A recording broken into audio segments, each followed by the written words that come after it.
नमस्कार, मेरा नाम अनूपा है और मैं जेंडर आधारित भेदभाव हिंसा को लेकर समाज में जागरूकता प्रसार के लिए काम करती हूँ और बेसिकली प्रशिक्षण और लेखन के क्षेत्र में मेरा काम का हिस्सा है। और आज मैं आप सभी का स्वागत करती हूँ जीवन कौशल शिक्षा के तहत कार्यक्रम उमंग में। इसके तहत आज आप लोगों के साथ मैं बात करूँगी हिंसा के बारे में। मुझे पता है जब हम लोग हिंसा की बात करते हैं तो आमतौर पे क्या होता है, हमारे दिमाग में सबसे पहले आता है मारपीट की बात, यानी कि शारीरिक हिंसा की बात हम सोचते हैं। शायद लोगों को जब तक मारपीट ना हो तब तक ये एहसास ही नहीं होता कि हिंसा हो रही है। हिंसा का अर्थ क्या होता है? हिंसा का मतलब होता है ज़बरदस्ती, अवांछित, अनपेक्षित तरीके से, यानी मैंने चाहा नहीं है, मैंने कभी उसको सोचा नहीं है, ऐसी घटना जिससे कि मेरे शरीर, मेरे मन, मेरे विचार, मेरी भावनाओं पर असर होता है, जिससे मुझे नुकसान हो। तो अगर ये घटना हिंसा है तो केवल मारपीट से थोड़ी मुझे परेशानी होती है, केवल मारपीट से मुझे नुकसान नहीं होता ना। अगर कोई मेरे साथ गलत तरीके से बात करे तो भी मुझे भावनाओं को चोट पहुंचती है। अगर कोई मुझ पर ताने कसता है तो मुझे मानसिक तौर पे तकलीफ़ होती है। मैं बहुत कुछ करना चाहती हूँ और इस पर नहीं करने देना, इसके लिए बंदिशें लगाना भी मुझे तकलीफ़ पहुँचाता है। तो ये सब कुछ दरअसल हिंसा के दायरे में। और अगर महिलाओं के संबंध में या छोटे बच्चों के संबंध में बात करें तो और भी घटनाएं, जैसे कि गलत तरीके से छूना, घूरना, पीछा करना, ये ऐसी हरकतें हो सकती है जो हिंसा के दायरे में है। तो हम हिंसा की बात करते हैं तो हिंसा का अर्थ है चोट, ज़बरदस्ती, किसी व्यक्ति को नुकसान पहुंचाना। और ये हिंसा जो है वो समाज में जेंडर की वजह से भी बहुत ज़्यादा दिखाई पड़ता है। जब हम बात करें हिंसा के बहुत सारे रूप की, तो हम सबसे पहले जो आपने जानते हैं आप लोग, मैं उसी की बात करती हूँ, शारीरिक हिंसा। वो आप सब जानते हैं, पर याद रखिए एक थप्पड़ मारना भी शारीरिक हिंसा है और जान से मार देना भी शारीरिक हिंसा है।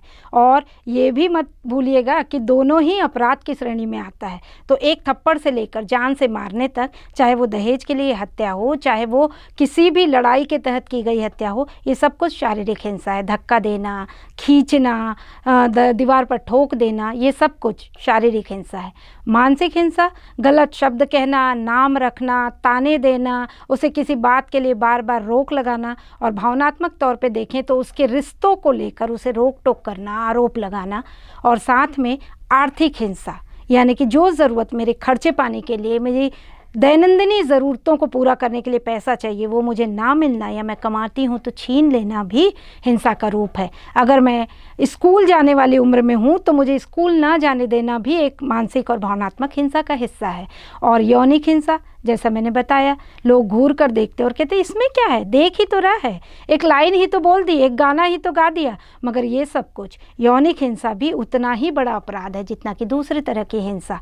तो ये सब कुछ अगर हम देखते हैं तो ये बहुत सारे तरह के हिंसा के रूप हैं जो हमें समाज में दिखाई देते हैं। तो आप एक चीज़ ज़रूर ध्यान दीजिएगा कि हिंसा के रूप भी बदलते हैं उम्र के हिसाब से। तो जब हम बच्चों की बात करते हैं तो यहाँ पर ये समझना ज़रूरी है कि हिंसा का ही, जिसमें मैंने कहा मानसिक या भावनात्मक, तो इस रूप के अंदर एक प्रकार होता है जिसको हम कहते हैं धौंस जमाना, बुलिंग। ये शब्द तो आपने सुना ही होगा। और धौंस जमाना जो है वो बहुत गहरा प्रभाव डालता है एक बच्चे के पूरे जीवन को आकार देने में, क्योंकि जो बच्चे धौंस जमाने के कारण अपने व्यक्तित्व को पूरा उभार नहीं पाते, वो आगे आने वाले जीवन में भी उतने सफल नहीं हो पाते जितना हो सकते थे या होना चाहिए। तो धौंस जमाना क्या है? किसी व्यक्ति के साथ ज़बरदस्ती, आक्रामक तरीके से अपने पावर, अपनी सत्ता, अपनी ताकत का प्रयोग करना, जिससे कि उस व्यक्ति पर गलत प्रभाव हो। और ये मौखिक तरीके से हो सकता है, जिसमें कि उसको लेबलिंग करना, अरे ये तो मोटा है, ये तो कैसे दिखती है, इसे क्या आता होगा, ये तो बुद्धू है, इस तरह के नाम रखना। और उसको, अगर वो किसी खास समुदाय, किसी खास वर्ग से आता है तो उसे अपने समुदाय से, अपने समूह से बेदखल करना, ये भी धौंस जमाने या बुलिंग का एक तरीका है। और साथ में ताकत का प्रयोग शारीरिक तौर पे भी हो सकता है, छीना झपटी करना, उसको धक्का दे देना, पैर अड़ा देना ताकि वो गिर जाए। और इसी के साथ अगर अभी की बात हम करें तो तकनीकी रूप, हम सब जानते हैं ना, अभी हम साइंस के एज में हैं, हम बहुत सारे गजेट्स का उपयोग करते हैं, फ़ोन है, कंप्यूटर है, हम इंटरनेट का प्रयोग करते हैं। ऐसे में ये जो बुलिंग है उसका एक नया रूप दिखाई देता है जिसको हम साइबर बुलिंग कहते हैं, जहाँ पर गलत तरीके के संदेश, गलत तरीके के खिंचाई करने के तरीके, आपने एक मैसेज डाला और लोग आपकी खिंचाई करने लगते हैं। तो ये हम देख सकते हैं कि साइबर बुलिंग के अंदर लोगों को, खासतौर पे बच्चे भी अगर ये इंटरनेट और इन सब का उपयोग कर रहे हैं तो बहुत तरह की तकलीफ़ों का सामना करना पड़ता है। साइबर बुलिंग से ही जुड़ा हुआ, जैसे मैंने पहले कहा था, यौन उत्पीड़न की बात, ये याद रखिए, ये सामने भी हो जाता है, यानी कि हम जहाँ मौजूद है वहाँ, और नहीं मौजूद यानी कि जो परोक्ष दुनिया है, साइबर की दुनिया है, इंटरनेट की दुनिया है, वहाँ पर भी। और ये जैसे मैंने कहा था, हम अक्सर चलते फिरते देखते हैं कि कुछ लोग गलत तरीके से टच करते हैं। हम सब जानते हैं, जब हमारा कोई अपना, जिसे हम प्यार करते हैं, जिस पर भरोसा करते हैं, वो आके हमारे सिर पर हाथ रखे, कंधे पर हाथ रखे, हमें गले लगा ले, हमें प्यार से थपकी दे, बहुत अच्छा लगता है। इसे हम अच्छा स्पर्श, अच्छा छूना कहते हैं। पर कई सारे लोग गलत तरीके से हमें देखते हैं, देखने से भी समझ आता है, गलत ढंग से हाथ लगाते हैं, पकड़ने का प्रयास करते हैं, और ये घटना कई बार और ज़्यादा आगे बढ़ती है और हमारे साथ गलत अश्लील हरकतें फ़ोन, इंटरनेट के माध्यम से भी होती है। हमारे तस्वीरों को गलत ढंग से प्रस्तुत करना, हमारे तस्वीरों पे गलत अश्लील कमेंट्स कर देना। पर ये याद रखें कि ये जो भी कुछ हो रहा है, आपको पता है 2007 में महिला बाल विकास विभाग ने एक अध्ययन किया था 13 राज्यों में, और उसमें ये पता चला कि लगभग 50% बच्चों के साथ किसी न किसी तरह का यौन उत्पीड़न हुआ है। और उसमें भी आप शायद सोचते होंगे कि ये लड़कियों की समस्या है। जी नहीं, उस अध्ययन से पता चला कि 53% लड़कों के साथ बाल यौन हिंसा की घटनाएं हुई।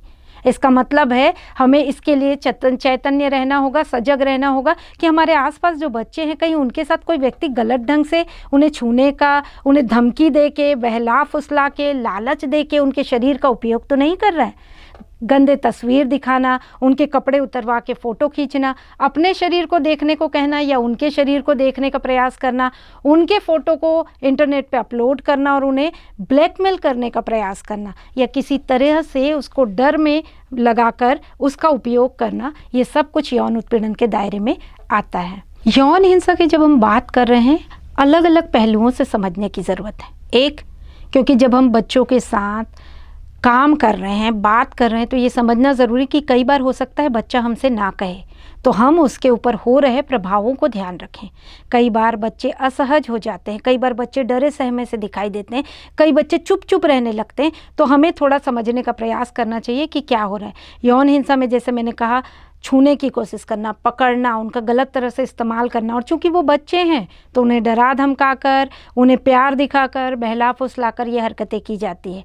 सबसे पहली बात, इस तरह की किसी भी घटना में उनकी कोई गलती नहीं है, उन्हें परेशान होने की ज़रूरत नहीं है।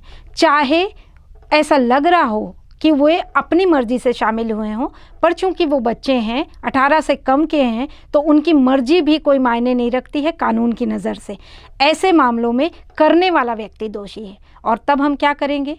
तब हम, बहुत सारे उपाय हैं हमारे पास, जैसे कि हेल्पलाइन नंबर्स, जहां पर हम कॉल करके बात करें कि हमारे साथ ये हुआ है। बच्चा खुद फ़ोन कर सकता है, अगर वो नहीं कर सकता तो हम मदद कर सकते हैं। हम, वो चाहे लड़का हो या लड़की हो, किसी भी तरह की अगर यौन हिंसा है, चाहे हम बात करें घरों में भी, हमारे परिवारों में भी, आपको मालूम है ये अध्ययन भी बताते हैं कि सबसे ज़्यादा जो यौन हिंसा है या घर के भीतर मारपीट की घटना, मानसिक रूप से, भावनात्मक रूप से प्रताड़ित करने की जो घटना है बच्चों के साथ, वो अपने ही परिवार के लोग, बिल्कुल निजी लोग, अपने परिचित लोग, इनके द्वारा होता है। तो ऐसे में तो हो सकता है ना कि बच्चा घर में बात ना कर पाए, तो हम वो उपाय होंगे, हम वो माध्यम होंगे जो उन्हें मदद कर सकते हैं। तो हम उन्हें बताएं कि उनके आसपास इतने सारे नंबर मौजूद हैं, जैसे कि 1098 चाइल्ड लाइन जो हर वक्त तैयार है, टोल फ्री नंबर है, आप कभी भी कॉल कर सकते हैं। 100 नंबर आजकल तो हर कोई जानता है, पुलिस को कॉल करना हो तो, और 14425 14425 ये भी एक हेल्पलाइन नंबर है, जहां पर कोई भी बच्चा अपने साथ हो रहे किसी भी यौन हिंसा है, पैसों को लेकर जो समस्या हो रही है, पढ़ाई लिखाई को लेकर कोई रोक लगा रहा है, घर में बहुत उसे मानसिक रूप से प्रताड़ित किया जा रहा है, या फिर स्कूल में उसके साथ बुलिंग हो रही है, लोग ऐसे समूह हैं या एक है जो उन पर धौंस जमाने का प्रयास कर रहा है, या कोई गंदे तरीके से छू रहा है, उनकी कुछ तस्वीरें निकाल ली है और उसको लेकर ब्लैकमेल कर रहा है, कुछ भी, किसी भी तरह की समस्या हो, आप इन नंबरों पर कॉल कर सकते हैं। और साथ ही कुछ कानून हैं जो आपको जानना ही चाहिए। जैसे कि एक कानून अभी आया है पॉक्सो, जिसे हम कहते हैं, यानी कि बच्चों के साथ होने वाले यौन अपराधों को संरक्षित करने के लिए। अगर बच्चों के साथ कोई भी व्यक्ति, चाहे वो लड़का हो या लड़की, उनके साथ अगर कोई व्यक्ति उनको छूने का प्रयास करे, उन्हें गलत तरीके से उनके शरीर का उपयोग करे, उन्हें अश्लील तस्वीरें दिखाए, उनके फ़ोटो खींच के उन्हें ब्लैकमेल करने की कोशिश करे, अपने शरीर को देखने या अपने शरीर के साथ कुछ अश्लील हरकतें करने के लिए उन्हें प्रोत्साहित करे, या फिर बच्चों को कुछ करने को कहे और किसी और व्यक्ति को इस बात को, इस घटना को देखने के लिए तैयार करे, तो ये सब कुछ यौन अपराध के दायरे में आता है। और इसकी अगर आप रिपोर्ट करते हैं तो सबसे पहली बात, अगर मुझे पता है कि इस बच्चे के साथ ये घटना हो रही, तो मेरी भी जिम्मेदारी है कि मैं इसको रिपोर्ट करूं। और अगर वो बच्चा खुद चाहे तो किसी बड़े की मदद लेकर ये रिपोर्ट कर सकते हैं। और इसके लिए इस कानून के तहत बहुत गहरी और सज़ा का प्रावधान के साथ साथ इसमें जुर्माना भी कहा गया है, क्योंकि ये माना गया कि बच्चों को संरक्षण देने की जिम्मेदारी हम बड़ों की होती है। साथ ही एक और कानून है, जैसे हम स्कूल में जब पढ़ते हैं, स्कूल में पढ़ाते हैं, वहाँ पर एक व्यवस्था की गई है कि उसे कार्यस्थल मानते हुए अगर वहाँ पर किसी तरह की छेड़छाड़, अश्लील हरकतें हो रही है, तो वहाँ भी हमें ये प्रावधान है कि हम अपने साथ हो रही यौन घटनाओं की या यौन उत्पीड़न की शिकायत कर सकते हैं। यहाँ पर मगर ये कानून जो है लड़कियों को विशेष सुविधा देता है, क्योंकि ये महिलाओं के साथ लैंगिक उत्पीड़न की बात करता है। तो अगर किसी लड़की को कोई सीटी बजाना, जैसे लोग कहते हैं ना, अरे गाना ही तो गा रहा था, पर वो गाना भी मुझे तकलीफ़ पहुंचाता है, एक देखना ही तो है, वो घूरना भी मुझे प्रभावित करता है, तो मैं शिकायत कर सकती हूँ। और इसके लिए स्कूल में मौजूद समिति की जिम्मेदारी होती है कि मुझे सुरक्षा के लिए व्यवस्था करे। तो इस तरह से अगर हम देखें तो हमारे आसपास कितने सारे कानून मौजूद हैं। अब हो सकता है मैं ये सोचूं कि इस बच्चे के परिवार में जो घटना हो रही है उसमें मेरी क्या जिम्मेदारी। घरेलू हिंसा से महिलाओं का संरक्षण अधिनियम, जिसमें बच्चों को भी शामिल किया गया है।